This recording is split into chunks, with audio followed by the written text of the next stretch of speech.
Hello friends, it's Brittany, continuing to read from our chapter book, Rosie Revere. We're now on chapter 5.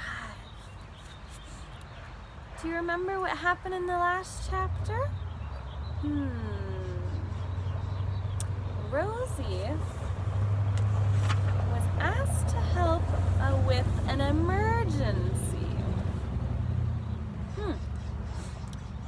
Chapter 5. Give her a minute, said the tall woman, winking at Rosie. She doesn't even know who we are. She shook Rosie's hand. I'm Letty McAllister, she said, and these are my sisters, Hetty and Betty, and we're musicians. Two women in red waved at Rosie. The woman sitting next to Betty smiled. Rosie and I are old friends, she said. Bernice was Ada's great aunt. She owned the archaeology shop on the town square. It was called Can You Dig It? The shop was full of ancient things from around the world.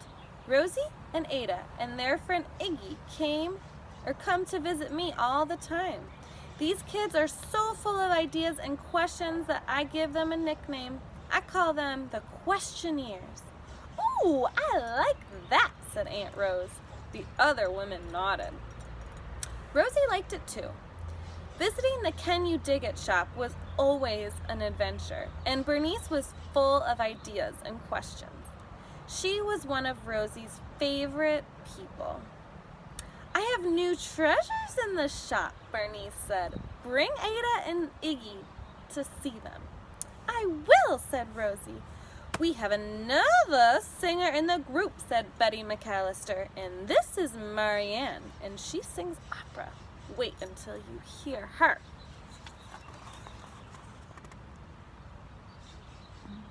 Looks like that might be Bernice.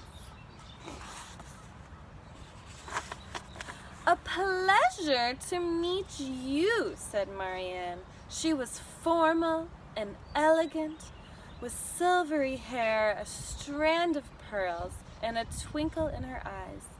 She smiled at Rosie. Rosie smiled back. And lastly, said the woman in the wheelchair, I'm Eleanor. But you can call me Boss. Everybody does. Because you're bossy, joked Letty. I speak plain and I get things done, said Boss.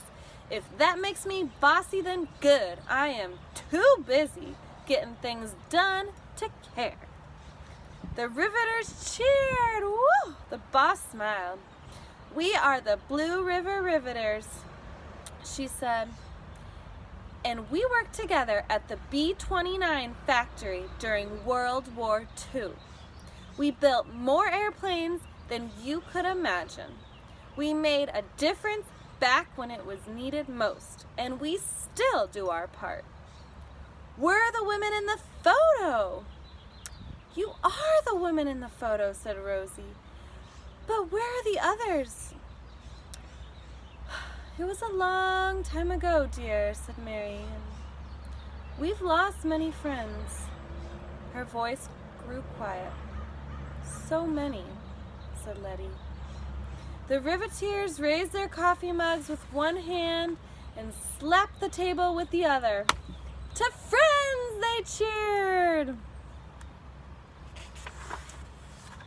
And that, my friends, is the end of chapter 5 of Rosie Revere. We'll continue with the next chapter in our next video. Stay tuned. Enjoy the rest of your day. Get some fresh air if you can. Talk to you later.